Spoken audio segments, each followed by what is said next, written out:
کی ذات کے لیے اللہ کا نام لے کر کرتا ہے۔ اللہ کو اس قربانی کا گوشت نہیں چاہیے، اس قربانی کا خون نہیں چاہیے، صرف اللہ کو یہ دیکھنا ہوتا ہے کہ میرا بندہ میری عبادت کرتا ہے یا کسی اور کی، میرا نام لے کر ذبح کرتا ہے یا کسی اور کا۔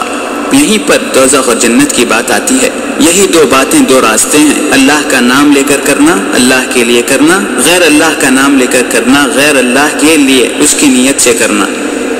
اللہ کا نام لے کر کرتا ہے تو وہ اللہ کے لیے ہوا، وہ جنت کا راستہ ہے، اللہ کی عبادت ہے، اللہ کی فرما برداری ہے، اللہ کو راضی کرنے کا، اس کو رضامند کرنے کا، اس کو خوش کرنے کا طریقہ ہے، اللہ کو منوانے کا ایک ذریعہ ہے۔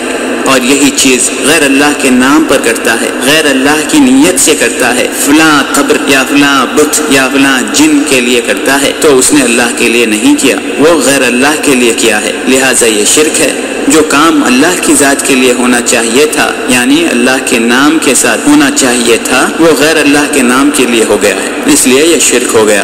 اللہ کے ساتھ اس نے کسی کو جوڑ دیا، نعوذ باللہ من ذالک۔ اور بات اللہ کا نام لے کر کرنے ہی کی نہیں ہے، بات اللہ کے لیے کرنے کی ہے۔ جب اللہ کے لیے کیا جا رہا ہو تو اللہ کا نام بھی لیا جاتا ہے۔